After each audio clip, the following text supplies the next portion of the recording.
What's up, YouTube? It's your girl, the host with the most, the real Tay Nicole. Back at it again with another goddamn banger for y'all. Happy New Year. Hope you had a great Christmas. I hope your holidays went wonderful. If I seem like I'm not as in the spirit or if I'm a little out of it, just know that the last 2 months of 2024 kind of took your girl by storm. But I'm back bringing y'all a banger for the beginning of the year. Remember, these episodes come every Friday, so that's either 4 or 5 episodes a month, depending on how many Fridays run in a month. In between time, you can catch little shorts about the prior episode before the new episode comes out. I'm also probably gonna venture into doing some new little work for y'all. I won't say what, but y'all might see some new little things posted on my YouTube in between while we wait on these new episodes to come out. Um, so episode 24 is what we're working on today, and episode 24 is about The Harder They Fall. This movie runs for about 2 hours and 19 minutes, roughly. It's released back in 2021. Excuse me, I didn't mean to burp in your ear. This movie was released back once again in 2021. Now, I'm gonna switch it up a little bit this year. From now on, depending on the severity of the character, is going to determine if I'm going to put a picture up about them or not. Because I'm gonna be honest with y'all, until I get a team that can take the editing off my hands, I'm not gonna put all these pictures up no more moving forward. Maybe 6 to 8 people might get a picture, just depending on the severity of their character. But nonetheless, the harder they fall, let's run into it. Let's talk about these characters. The first few set of characters are going to be the ones that have pictures. The rest of the character listing will be the people that I just want you to know that was in the film. And whether they had lines or not, I just want you to know they was in the film. So, starting off with the character listing, we got Jonathan Majors as Nat Love. We have Idris Elba as Rufus Buck. We have Regina King as Trudy Smith, aka Treacherous Trudy. We have Zazie Beetz as Stagecoach Mary. We have Danielle Deadweiler as Cuffy. We have Lakeith Stanfield as Cherokee Bill. We also have starring in this film R.J. Seiler as Jim Beckworth. We have Dion Cole as Wiley Esco. We have Eddie Gathergy Gathy as Bill Pickett. We have Delroy Lindo as Marshall Bass Revis, and then Damon Wayans Jr. as Monroe Grimes, and Michael Beach as Nat's father. Then he didn't have a name. Now there was a whole lot of more people in the film, of course, but those are the people I just knew from seeing them in previous other films or just other things in general.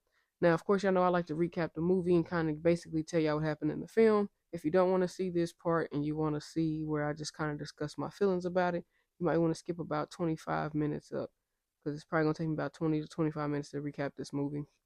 Maybe a little bit longer. But you'll know when I'm done talking about the movie when you hear me bring up my category, which is called notes. So this is movie recap section, and then the other half is called notes.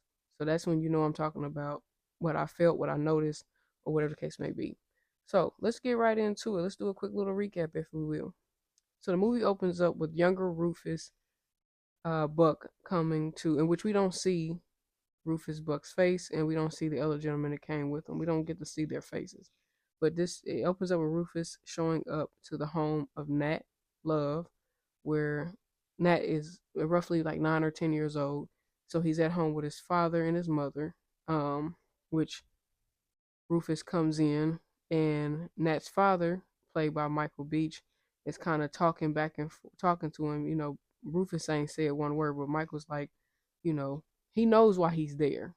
Let's just put it that way. He knows why he's there, and he's just pretty much telling him like, look, your issue ain't with my son nor my wife. Let them go, and me and you can handle this. He like, nah, son. Now the thing is, the movie never says Rufus's name in the beginning. You never know that that's who it is until later on in the film. But I'm gonna tell you up front that that's who it was. Um, the other gentleman that was in there had a scorpion tattooed on his hand, on his right hand, and Nat just so happened to look down at his hand and he noticed that tattoo on his hand. And long story short, Rufus ends up killing Nat's mother and father in cold blood. Put him down. Uh, Shortly after that, he cuts a cross in Nat's head. Now that's over with. It doesn't say exactly where the incident happened at, what state they was in, but it fast forward to Salina, Texas, um, which is where we see Nat is basically like a vigilante outlaw, where he goes and he hunts the outlaws. He hunts the people that he's not a bounty hunter, but he's hunting those people. And in his hunt, he's also going after people who had a hand in his mother and father's death. So he's at a church. It's not his church, it's another man's church.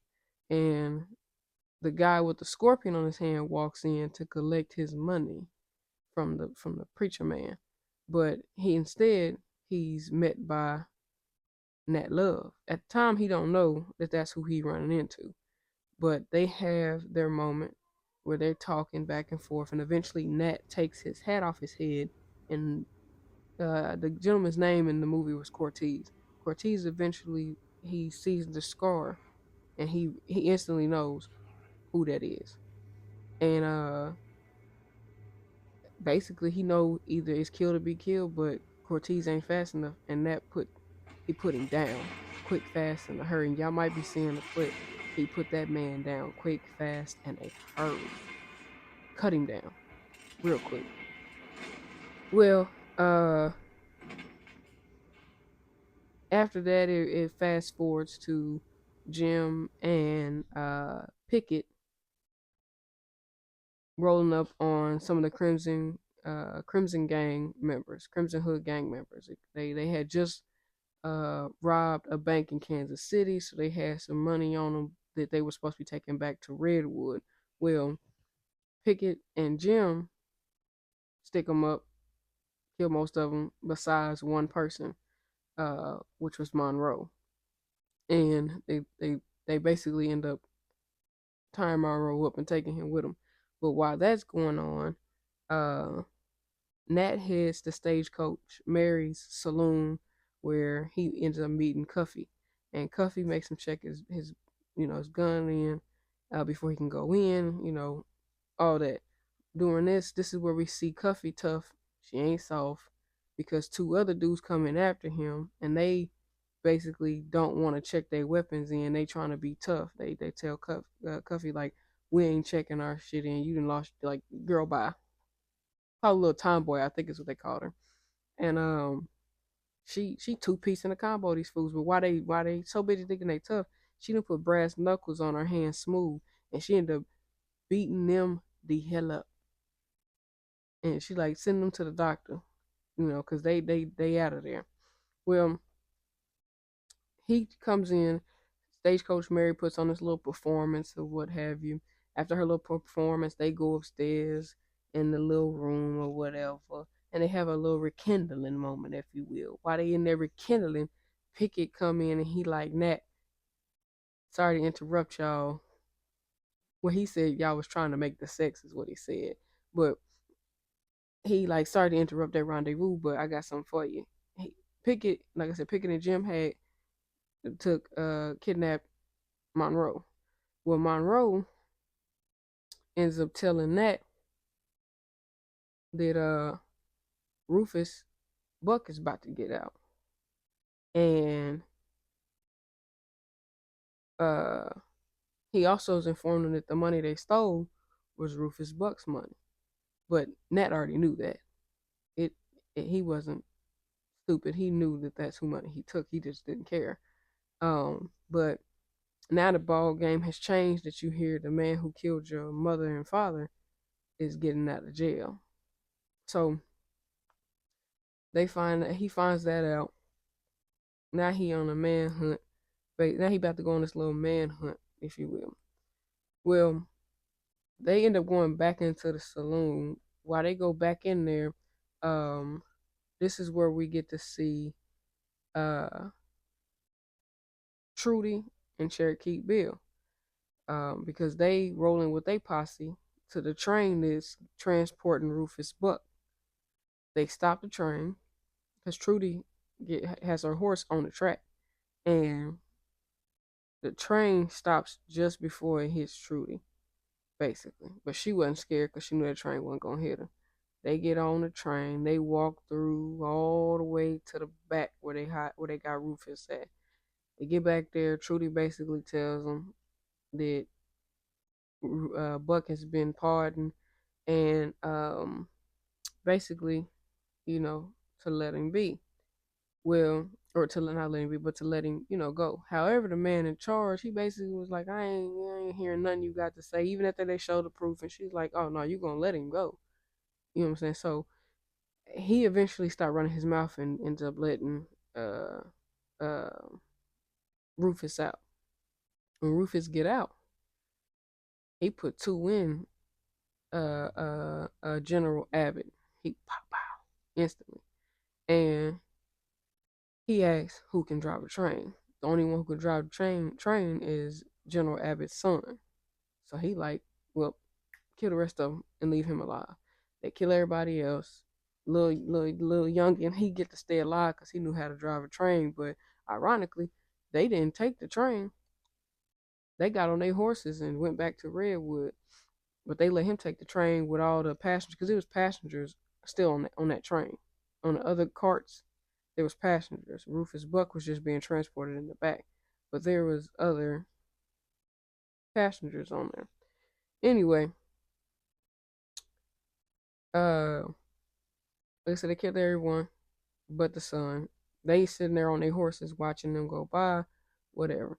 Next thing you know, we back at Mary's Saloon, where we at Mary's Saloon. Nat and everybody else is chilling in Mary's Saloon. They all chilling, having a good time. Well, Marshall Bass pulls up, and Cuffy tell him that he gotta, check his gun, and he like, not with this I don't, and he's showing his little badge, his Marshall Star badge. He like, not with this I don't. I ain't gotta do nothing. He walked in with it anyway, and he come in, and not like how you gonna. Basically, I'm gonna tell you, the rest of this is about to be a spoiler. He basically pretending like he dared to take Nat in. Because Nat is a wanted man. He is. He's a wanted man. But that's not why Marshall there. Marshall there because Marshall's trying to get Nat away from Mary, Pickett, Jim, and all of them so that he can peacefully go after Rufus by himself. Because he didn't want to drag them along. Only person that he knew about, he figured by using Marshall, he'd better get it done without people knowing. Didn't work his plan. But Marshall and him have a little back and forth. Marshall lets him know like Rufus really is out, and they go back and forth. Then to make it look real, Nat throws some whiskey in Marshall's face. Marshall makes Cuffy handcuff Nat. They leave out. Boom. All right. So Rufus shows back up in Redwood. As he gets back in Redwood, all the other townspeople, including the new man in charge, Wiley, all of them were shocked and shooketh about Rufus's return. All of them. Not a person in sight wasn't shook by it. But Wiley, he feel like he got his guards on standby, so he feel like he cool, ain't got nothing to worry about. He, chilling. Well, Rufus goes to the bank and he finds out from the general manager, I guess that's what you call him. But he finds out. Oh, so he goes to see the manager, the bank manager. He goes to see the bank manager, and the bank manager is in there telling Trudy and Cherokee basically that he didn't say Wiley's name, but he basically said they didn't have a whole lot of money in the bank, which is why they robbed the bank in Kansas City for 25 grand. But because it got intercepted by Nat's gang, they don't have that money now. And now Rufus, he want to see Wiley because he want to know why you running my city into the ground. I built this and you running it into the ground basically. Well, but Rufus, he like, let's go pay Wiley a visit. Basically, they go pull up on Wiley, but Wiley's upstairs having this. You would think that he's talking shit to Rufus, but he really not. He got this whole little speech he doing, and hopefully YouTube don't flag the clip I'm about to play for y'all. But got this whole little thing he doing, right? Um,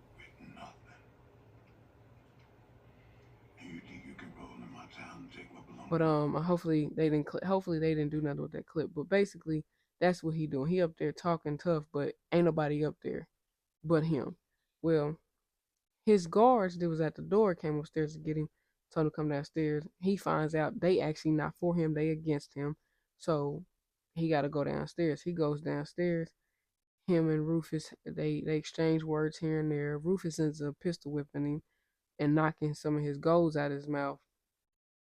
And takes back over his city basically. And bans Wiley from being there basically. But he gave him a choice: either you can die or you can leave. And Wiley chose to leave. After Wiley got beat up, Marshall and Nat ended up stopping at this little campsite, if you will. They exchanged some words. Uh, they basically was trying to get to Red. They was trying to get to Red, but they knew somehow Nat knew Rufus would go to Redwood. I think he told Marshall that he knew that once that gang Crimson and was gonna steal that money, he knew that Rufus would go back to Redwood because it's his city. I don't know how Nat knew so much about Rufus, and Rufus didn't know a whole like. Well, I guess never mind. Rufus did know a lot about Nat as well. Never mind. They knew a lot about each other.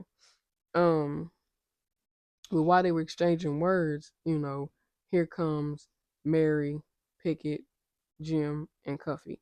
They all pull up. And basically, now the whole gang is there. Mary knew that Nat was capping. Mary knew that Nat was lying about. She knew that was a whole setup between Marshall and Nat. She knew that didn't make sense. Like, Nat wouldn't have gave up that easy. So she knew that wasn't the real deal. Well, um, after they had their little conversation, you see that Trudy is mad at Rufus before Rufus allowing Wiley to take over and run the town, run Redwood while he got locked up. But really, Rufus tells her like, I let him run the city so you can run the main operation and keep the gang in line. Like I had to choose wisely. And if I would have and he made a smart decision because if he would have let Wiley run it all or let Wiley run the organization and the gang, Rufus would have came back to nothing. Like no city, no nothing. But Trudy and Cherokee tells the townsfolk like they need 50K to undo what Wiley has done. Wiley had offered the town up to the highest bidder, and they tell me they need about 50,000 to overturn what he done, but really they didn't need that much money. They were just trying to get as much as they could to keep the operation running smoothly. Basically, is what it was to me. Um, well, one person speaks out. This dude named James. He speaks out against Rufus, and of course, Rufus put one in him, took him out. Like you gonna be a traitor, and that was an example he made to the rest of the town folk. If you're gonna be a traitor, this is what's gonna happen to you. So of course now everybody ready to play ball because they don't want to end up like James. Well, while Nat and the gang, that's what I'm about to call them, Nat and the gang, while they all was on their horses riding towards Redwood, they run into Wiley, and Wiley ends up telling them like Rufus is back. He's a lot stronger than what y'all think. He giving them, like he got 12 men of his own, 6 of mine, and probably who knows who else has converted and went over to his side. So he's got a whole lot of people on his side. Don't think that man is outnumbered. Um, they all end up resting up at the campsite. and including Wiley, they all end up chilling at the campsite and resting up and whatever. Jim is over there doing these fancy tricks with his gun, and Marshall ends up telling him, "This shit gonna get you killed, boy. Like that fancy shit ain't for everybody. Like that shit gonna get you killed." And Jim not listening. Jim like, "Yeah, whatever, cuz not gonna happen." Well, Cuffy tells Jim like, you know, because Jim mentioned that everybody keep telling him Cherokee Bill. Every time he mentioned he the fastest, everybody bring up Cherokee Bill, and he like, you know, tell me somebody else who faster than Cherokee Bill. And Cuffy tell him she is, and they laughing, but Cuffy serious. She like, I'm really faster than that fool. Well, they all rest up. Well, they all resting up. While they resting up, Nat and Mary having this little conversation, back and forth. She mad at Nat, you know, for unknown reasons. Honestly, they didn't go back into their history enough for me to understand her real reason for being mad at Nat. But whatever, she mad at him. He tries to propose to her. She basically says no, and he like, all right, whatever, cool. Cause she like, we gonna go our separate ways after this. All right, whatever.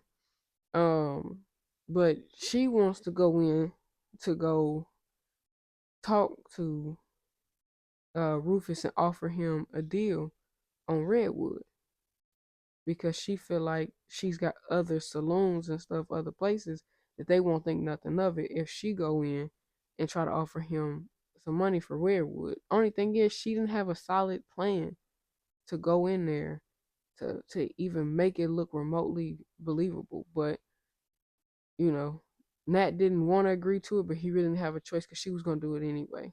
So she ends up going to uh uh Trudy's saloon. She ends up going to Trudy's saloon, and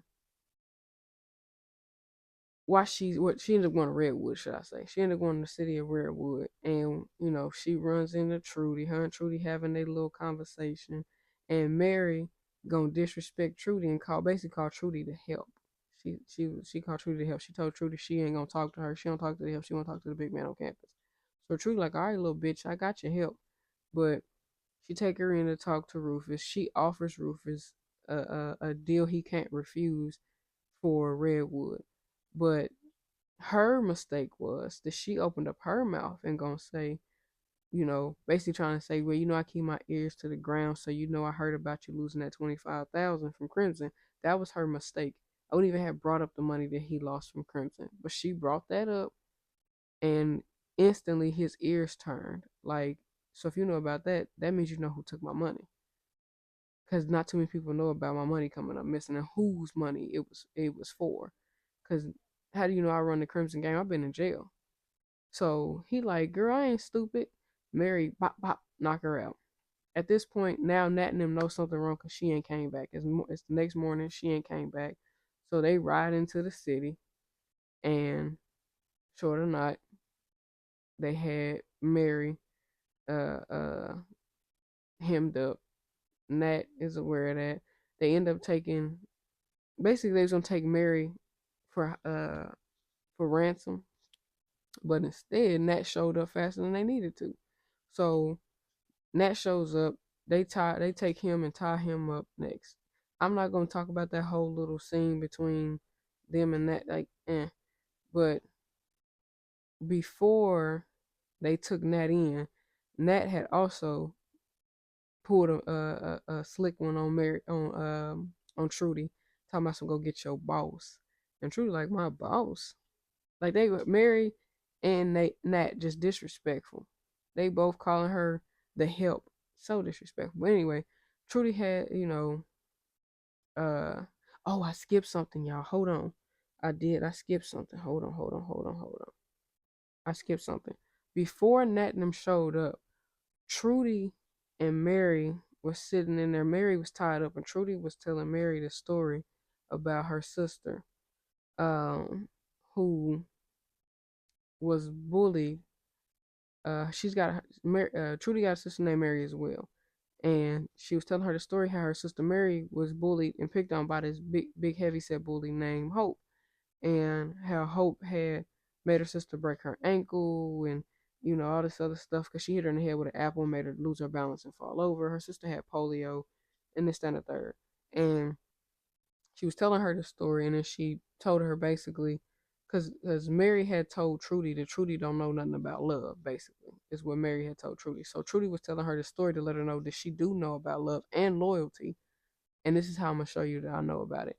So she ends up telling Mary basically the bully that picked on her sister, she ended up killing her with her own knife, with not with Trudy's knife, but with Hope's knife. She ended up killing Hope with her own knife, but she doesn't say that she did it directly. She just said that the Hope's family was screaming and hollering and crying because Hope was dead on the side of the house, slit across the neck with her own knife, and she says Hope must die. And when she said that, one of the henchmen was strangling Mary with a rope, but of course they wasn't really gonna kill Mary right then and there. They still needed to get that money. After that happened is when Nat and the rest of the gang had showed up, and then at that point, Nat got taken. He got taken upstairs to where Mary was, and he was tied up. Man was giving him a few gut punches to the rib cages, if you will.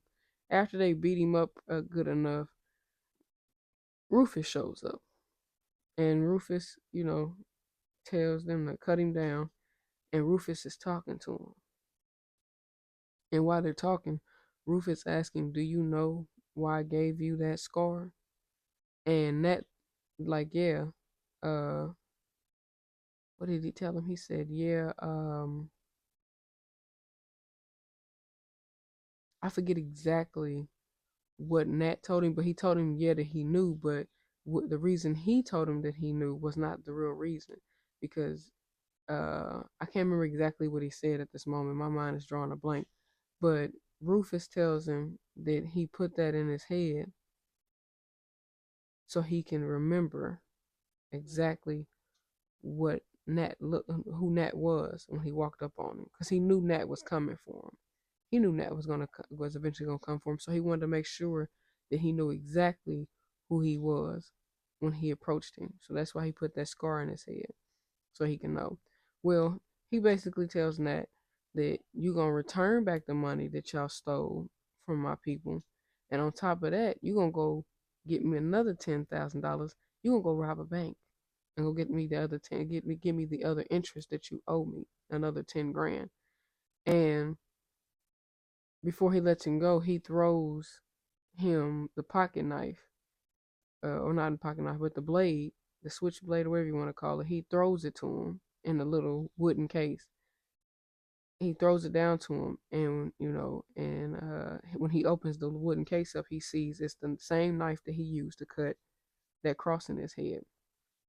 And he lets him go, and basically tells him he has a couple days, about, he said, until Friday, and apparently it was already Tuesday, because he had 3 days to come up with the 35 grand to give to Rufus, or they was gonna put two in Mary. Basically, they was gonna kill Mary. So, and he tells him that he wants Nat to be the only one that they know that did the bank robbery. He wants him to be the only one identifiable. So uh Nat and the gang, they come up with a plan. Well, not the gang, I'm sorry. Nat comes up with a plan, and he takes Cuffy with him, but he makes Cuffy wear a dress, and she ain't with it at first, but he like, yo, you gotta do what you gotta do for Mary. So they succeed in robbing the bank, and they get up out of there. They devise up a plan to go back into Redwood to get Mary out without them dying, and with them dying, basically. They ride back into Redwood. They get into Redwood, and uh, Nat and Cherokee Bill exchange a few words, if you will. And Cherokee Bill, he want to start counting the money, make sure they got all the money. And Nat like, nah, bro, show me Mary first. So they bring Mary out, and he see Mary's all right, and everything cool. So, like I said, they got back into the city. They got back into Redwood. This is when all hell about to break loose at this point. Um, After they see Mary, Cherokee Bill goes back to getting ready to count the money, right? Well, Jim just can't let this fast draw shit go. He approaches Cherokee. Him and Cherokee, they exchange a few words, and they agree on counting down from 5. Well, Jim is counting down, but he counting down super slow. He 5, playing with his gun, doing tricks. He get down to 4, and before he can get 3 all the way out, Cherokee put one from it went right from his cheekbone through here. It went, and at that point, all hell really broke loose. Um, and after he shot uh Jim, Nat yells for Pickett to blow the money up because they put dynamite in their money. They never had plans on giving Rufus that money. They had plans to blow that motherfucker up. They knew what they was gonna do. But and I don't get how Cherokee didn't see the dynamite. It was sitting on the same thing as the money. But they end up blowing the money up. And this at this point, this is where all the killing and shooting and everything begins between crew and crew. Now remember, Nat and Stagecoach Mary, Jim, Pickett, Coffee, and Marshall, they their own little crew. They outnumbered. Trudy, Rufus, Cherokee Bill, they got an army, a saloon of goons, right? So all this shooting is going on, and before Mary, so Mary and Trudy got their own little beef, right? Now I don't know why Trudy ran off, but she got the hell out of Dodge when the shooting started taking place. She dipped. She got out of Dodge. Um, she takes off running. Mary helps a little bit with the shootout, but she ends up leaving off to go find Trudy. Her and Trudy have a one-on-one. They fighting, they duking it out or whatever while all the shooting is going on.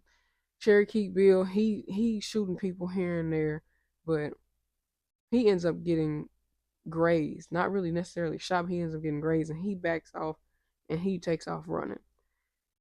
Well, while he done took off running, um, Mary and Trudy still fighting. And Marshall and Nat and Jim, not Jim, I'm sorry, but Pickett and Cuffy still shooting all Rufus's goons down. It'll lose, didn't Mary, when her and Mary fight, uh, when Mary and Trudy fight, Trudy ends up getting knocked down by Mary, and Mary ends up taking the butt of the shotgun and smacking Trudy across the face with it. And it gives you the illusion that she might be dead or knocked out, one of the two. But Mary ends up walking away from it, right? Um, Nat is trying to get to Rufus, and he still got to go through all these other goons to get to Rufus. So they having this little shootout. But while they having this little shootout, Wiley made it to Rufus instantly. I don't know how he got over there so fast, but he made it to Rufus. And him and Rufus had this conversation, and Wiley took way too long. So it's the problem with people. They wait too long to try to do shit. Wiley doing all this. Rufus ain't got time for that. And Rufus ended up, wow, shooting the dynamite that Wiley had in his hand and blew him up. Over with. Wiley out of there. Well, uh, like I said, Nat was trying to get to Rufus, but had to fight through all the goons. Somehow, the rest of them are in this, are getting out, are out of the way of the gunfire. But not Rufus, I'm sorry, but Nat and Marshall are still outside fighting the other goons, and they side by side with each other. Well, what I say? He got blue. Okay, so then you got Pickett and Cuffy who were inside the same building that Cherokee Bill was in. They just didn't know Cherokee Bill was in there because they all came in through different angles. Well, Pickett and Cuffy are talking. She like, I seen you got hit. He said, I'm good, just a little graze. And he was like, and then he pulls out his lucky coin that he got, and the lucky coin the bullet that was supposed to hit him here was hit by the lucky coin. So he was like, thankful because he didn't get, killed. Because the lucky coin stopped the bullet. However, Cherokee Bill was right behind him. And of course, Cherokee Bill shot him in the back. And when he turned around to see that it was Cherokee Bill, because Cuffy didn't see him either, apparently. But uh, when Pickett turned around, Cherokee Bill, like, you know, slow talking him while he dying, basically. And then he shot him one more time in his chest. And Cuffy, like, dang, bro, like, he didn't even have a chance. You shot him in the back. What kind of honor is that? And they have a draw. Cuffy and Cherokee Bill have a draw. And they don't do no counting. They don't do nothing. They just stare there. They stand there. They put their guns in their little holsters, and they put the hand on their side. And the next thing you know, they draw. But she was way faster, and she's shooting right in his jugular, right in it. And he is shooketh because he didn't think that she had it in her, and really that adrenaline was running through her from him killing Jim, and then he just killed Pickett. So now she like, yeah, you gotta go, and she ends up shooting him. He goes outside or whatever. Now, after he got killed, at this point, Rufus realized that he lost the battle and he lost the war. So he know now he ain't got no choice but to face Nat one on one, imano imano. Um, before Nat goes into the main house, Marshall tells him, "Don't miss. Make sure you don't miss." Well, while they're in there talking and having when Nat walks in, Rufus is sitting at a piano and they're getting ready to have a one-on-one conversation, basically. But really, it's just more or less, it's really just Rufus talking to Nat because Nat ain't got nothing to say to him. He told him, "You better pick up your guns and let's go." And hopefully, the clip is playing at the bottom or on the side or somewhere. Um, I won't play too much of the audio, but at some point, you'll probably hear a little bit of audio. But anyway, they having a little conversation, and during that conversation, Rufus tells Nat, like, we brothers, bro. Like, the man that you got was not the man I got. That man that you got was not the same one that I got. He was a drunk. He was abusive. He basically tells him like he beat and killed my mother and left me with nothing. Took everything we had and left me with nothing. And then when I searched and searched and searched and hunt for this man, I found out that he basically took everything we had, started a brand new life, became this clean, wholesome, godly man, and forgot about me and left me for dead. But here he is with a new wife and a new son who's the same age I was when he left me. So he's like, nah. And that's like, nah, that's not true. You lying. There ain't no way we brothers. And he like, nah, bro, you a buck just like I'm a buck. We bucks. He just changed his name to Love so nobody would know who he is. But you are a buck. He's a buck. I'm a buck. You a buck. And that's like, nah. But Rufus tell him like, I couldn't bring myself to kill you. You my brother. But you gonna kill me out of revenge. So go ahead, kill me. Take out your revenge. Kill me. Get it over with. That's what you came here for, right? You came to get your revenge. And that he couldn't register what was being said. So Buck walking towards him and he shoots in the ground.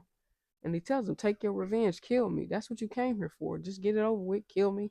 It's cool. I get it. I understand. And he had mentioned to him that it was his eyes that let him know for sure that they was really brothers, basically.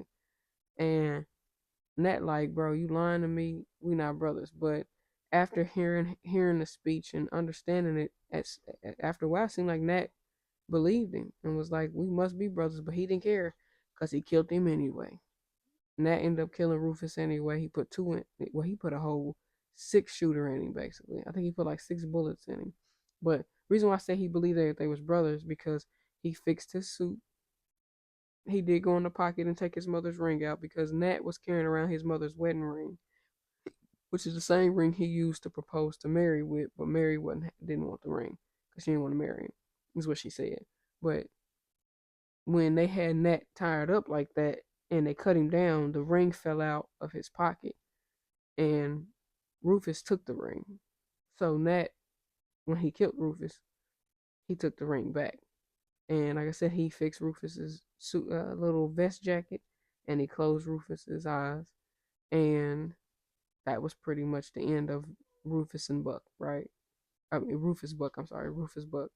Um, in the end, uh, they show them at like a burial, and you see Jim Buckworth, uh, Bill Pickett, and Nat Love.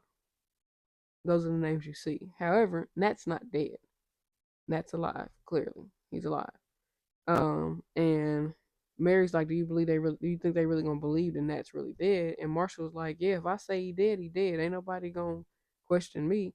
I'm the marshal. If I say he's dead, they're gonna be like, okay, he's dead, and go from there." Well, after that, they all get on their horses. I believe Cuffy became Marshal Mayor, whatever you want to call her. Yeah, I don't know if she took over Redwood, but I'm assuming she took over some city and became the mayor, the warden, the warden, everything. She ran over. She ended up running the city. But Nat and Mary take off on their horses. Now, here people can argue with me about the way this movie ended all they want, but treacherous Trudy ain't dead. Okay, Mary just knocked her out. That was it. But treacherous Trudy is not dead. She's very much so alive because at the end of the movie, she's holding her hat, and I know it's her because she's the only one who wore a hat like that the entire movie. And people can argue and say it ain't her, but it's definitely her. And if they make a second version, it's gonna be treacherous Trudy trying to kill them. It's gonna be her hunting them down, looking for them. But that's how the movie ends, right? Now, here we are into my notes section of the movie. Now, in the beginning of the movie, remember I mentioned there was the guy he killed had the scorpion tattoo on his hand. If you don't want to be found, if y'all know y'all left that boy alive, why wouldn't you go get something to cover up that tattoo so he wouldn't know? Because that's you should have known he was gonna know who you are based on that tattoo. Why didn't you go get that tattoo covered up? That was stupid. Second note, the cross that was cut in Nat's head. I'm gonna be honest with you. After hearing Rufus explain that basically their daddy chose, he went from being a devil to being a God-fearing man. That's why he cut that cross, because he could have did any other scar in Nat's head, but instead he did a cross, and it was I guess a symbolism of what state Nat was in at the time that he killed his parents. He was a man of God, basically. Nat's father. That's what he was, a man of God. Um, I don't know why Mary thought Rufus was stupid and wasn't gonna be able to put two and two together. That she was still running with Nat or Nathaniel. And I didn't understand why she assumed that he would believe her. Cause she went in there talking about some. I know you know who I used to run with, and I I don't basically I don't run with them no more. Like he wasn't gonna buy that bullshit. Then you come in there telling him about the money that was stolen from his gang. Like he wasn't gonna be able to put two and two together. Like that was stupid. Even if he believed that you wasn't cool with that, you thought he was gonna believe that you didn't steal his goddamn money. You knew about it. Like, come on now. Nobody else knew who exactly took it, but you knew about him getting like, come on. That was stupid. Mary was foolish for that. And to me, I feel like she did it on purpose because she had a feeling that either they was gonna kill they would I think she knew that they weren't gonna kill her. I think she knew that they was gonna hold her hostage and knew therefore that was gonna have Nate or excuse me, not Nate, but Nat pull up. She knew. She knew. Um Another thing, why did they think Cherokee Bill was gonna fight fair? Y'all at war with each other. Y'all at odds with each other. Why did y'all think that this man was gonna play fair with y'all? Why? You think there's an honor amongst each other? No, they don't. Y'all had a war with each other. I would have never assumed that that man was gonna play fair. Never. Um. after rewatching the movie, the controversy between if Rufus and Nat were brothers should be killed, because at the end of the day, there's no everything that Rufus said to Nat was able to resonate with. Like, he wasn't lying. They really, because why would he lie? I'm about to die anyway. What I got to lie? Cause what I got to do? What I got to lie for? What do I gain out of lying and telling you we brothers? You're not gonna not kill me. You out for revenge, and even Rufus said it. You're out for revenge. I know you're gonna kill me. I'm not worried about it. Like, get it over. But before you kill me, I want you to know we are brothers. That's really to me why he said it, because he wanted him to be aware. Like, you about to kill me, that's cool. But before you kill me, we are brothers, bro. Just want you to know that. That's what I feel like he was on. Plus, I feel like him killing their father and then Nat's mother, he knew that eventually Nat was going to come back and kill him anyway. So, of course, when I see you as a grown man, I can have this grown man conversation with you. Like, you want to know why I killed your father or our father? Because our father beat the shit out of my mother for every little thing and then killed her and then left me by myself. So that's why I killed for revenge the same way you're going to kill me for revenge. It's a never ending cycle. Revenge kills. Point blank in the period. Um, I believe when they did those graves that they put Rufus Buck's body in Nat's burial plot. I believe that's whose body they put there, because they would have to put somebody's body there in case they decide to dig up the bones. But that's what I think. I think they put his body there. In the movie, they brought up the Book of Clarence in the film, and I thought that was interesting because the Book of Clarence just got released last year in 2024. So I thought it was interesting that the Book of Clarence was brought up in that film, considering that Lakeith Stanfield and R.J. Seiler are playing in that film, or Sealer, whatever. I think it's Sealer. They're both in that film. I haven't watched that movie yet, but they're both in that film, and I thought that was pretty interesting that was quoted or mentioned in the movie, and then there's a movie 3 years later made about it. The Book of Clarence, that is. Um, Also, this movie, once again, like I mentioned earlier, was directed by the Bullets and also produced by Jayz and the Bullets crew and a whole host of other people. Um, a quick character breakdown. Rufus Buck was a man set out for revenge on a man that he once called his father for what his father had done to him and his mother. And Nat was nothing short of the same thing. Out for revenge on a man that took his family from him, basically. I don't know Nat and Mary's background. Maybe if they make a part two, they can kind of explain a little bit of Mary and Nat's background, how they met, what her anger towards him was, because they mentioned a little bit in the movie, but it still just didn't make sense for you to be that angry with a man that you know, because she knew that Nat was after Rufus Buck for what he did, so she knew him, and she knew who Rufus Buck was. Everybody knew who Rufus Buck was. They knew who he was. So I always just wondered how, you know, Marshall took Rufus in on his own, right? And Rufus was picked up probably for murder and all other kind of stuff, robbery and all other kind of stuff, probably. But I just don't understand. I don't get it. I don't know how. I don't know how they knew each other. I would love to know that, how they knew each other. Overall, The Harder They Fall is a really good movie to me. It's a really good movie. I can watch that movie back to back almost, because it's a good movie and you'll catch new stuff every time. um I don't really have much else for y'all about the recap of that movie or any other notes. um Trudy, treacherous Trudy, I think her and Rufus Buck had a little something going on. It wasn't shown in the movie, but I think they had a little something going on. Mark my words, Trudy is definitely still alive. um but I don't know what else to say to y'all besides come back next week for another movie break episode. This was episode 24. I appreciate y'all for rocking with me. Unfortunately, we did not hit my 100 subscribers by the end of December like I had hoped we would, but it's all good. I know sooner or later we'll get there. Be peaceful. Have a great day. Have a prosperous New Year's, and I'll see y'all next week. Bye.